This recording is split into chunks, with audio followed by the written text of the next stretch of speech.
السلام عليكم ورحمة الله وبركاته، وأهلا بكم في حلقة جديدة من حلقات قناة دبري ووفري مع شيماء.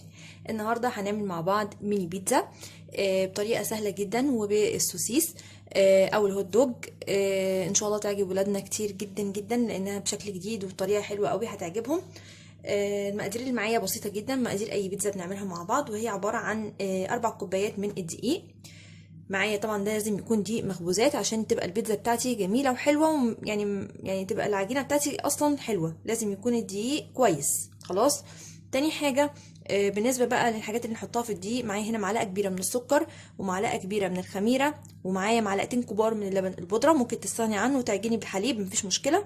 ومعايا هنا رشه من الزعتر.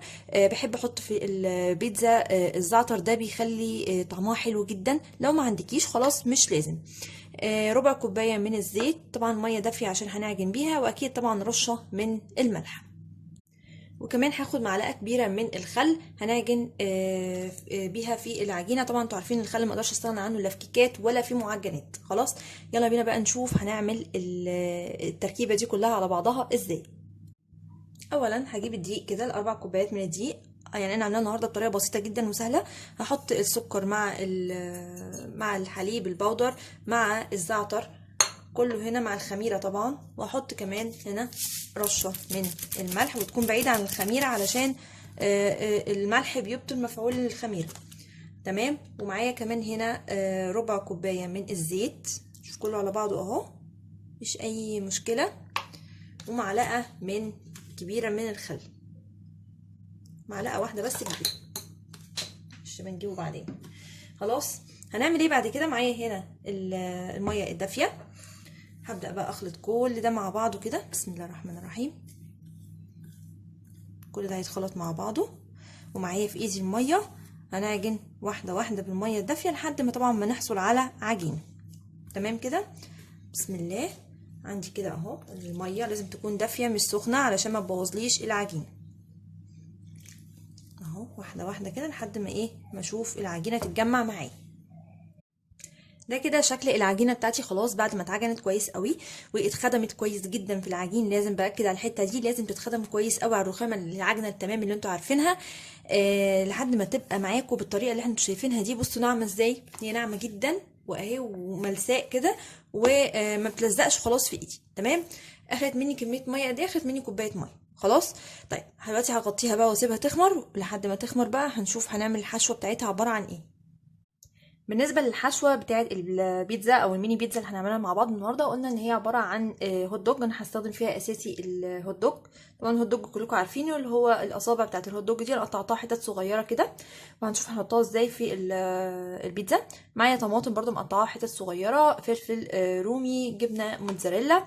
ومعايا كمان هنا الصلصه بتاعه البيتزا اللي انا بعملها معاكم كل مره، اللي هي عباره عن فص ثوم حطيت عليه شويه معلقتين زيت لحد ما ابتدى يحمر، وبعدين نزلت عليه بمعلقتين من الصلصه وطماطمايه مبشوره وملح وفلفل وزعتر. بس كده، هي مش اكتر من كده، هي بسيطه جدا وسهله وما فيهاش اي حاجه. خلاص، يلا بينا بقى نشوف هنحط الحشوه دي ازاي في العجينه.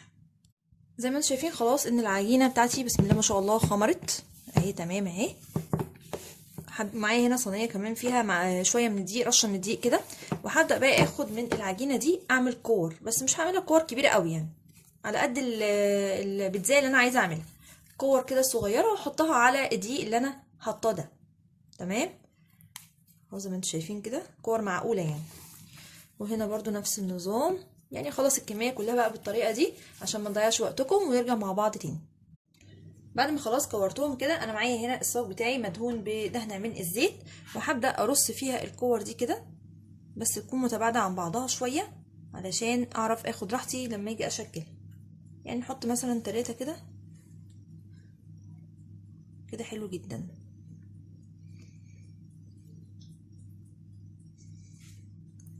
خلاص، هعمل ايه بقى دلوقتي؟ معايا كوبايه، اي كوبايه عندك، بس دهنتها من تحت كده بشويه دقيق، او احطها في طبق فيه دقيق كده زي ما انتم شايفين عشان تبقى واضحه برده معاكم. اهو في طبق فيه دقيق معايا، وحطيت قعر الكوبايه ده فيه، وهبدا كده بسم الله الرحمن الرحيم اضغط على الفطيره او البيتزايه بتاعتي كده لحد ما افرغ الحته اللي في النص دي، اخليها يعني داخله لجوه كده زي ما انتم شايفين. شايفين كده اهو، وابدا اتك عليها كده واوسع الدايره. شايفين؟ هعمل معاكم واحده كمان اهو، برضو لازم احط في دي عشان ما تلزقش معايا، برضو كده اهو لحد ما توسع معايا الدايره اللي انا عايزه افرغها تحت. شايفين؟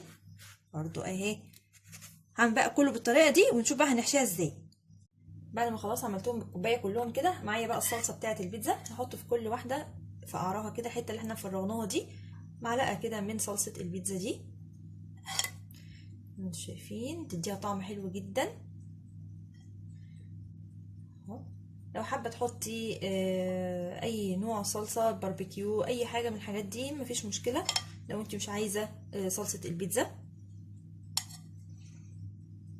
هنحط بعد كده بقى اللي هو الهوت دوج بالطريقه دي، اي شكل بقى انت عايزاه حطيه. حط مثلا في كل واحده 4 قطع من دول، واحط كمان طماطميه صغننه كده هنا، واحط حته من الفلفل. خلاص. وفي الاخر خالص نروح حاطين شويه من الجبنه عشان تسيح فوقيه. دي جبنه موتزاريلا، او عندك جبنه شيدر حطي، عندك جبنه رومي حطي، مفيش اي مشاكل. خلاص. هعمل برضو هنا واحده تانية معاكم اهو كده كده كده كده. هكتفي باربع وحدات كده، وطماطمايه صغننه وفلفلايه صغيره، مش بحط فلفلايه كبيره علشان المكان، دي اصلا صغيره مش مستاهله يعني. واحط الجبنه الموتزاريلا فوق. هخلص بقى كله كده ونرجع مع بعض تاني. كده خلاص خلصنا الفطاير بتاعتنا وحطينا عليها الجبنه كلها زي ما انتم شايفين. هندخلها دلوقتي الفرن على درجه حراره عاليه جدا زي ما بنسوي اي بيتزا. هنسويها من تحت الاول، وبعد كده هنديها وش من فوق علشان الجبنه دي تسيح كويس قوي وتديني لون حلو كده، ولما تطلع ان شاء الله نوريها لكم. وده كده حبايبي الشكل النهائي للميني بيتزا بتاعتنا النهارده اللي بالهوت دوج. يا رب تكون عجبتكم. عايزه اوريكم قد ايه هي طريه، مش عايزه اقول لكم قد ايه يعني. بصوا سفنجه معايا ازاي يعني، مش عايزه اوريها لكم كده.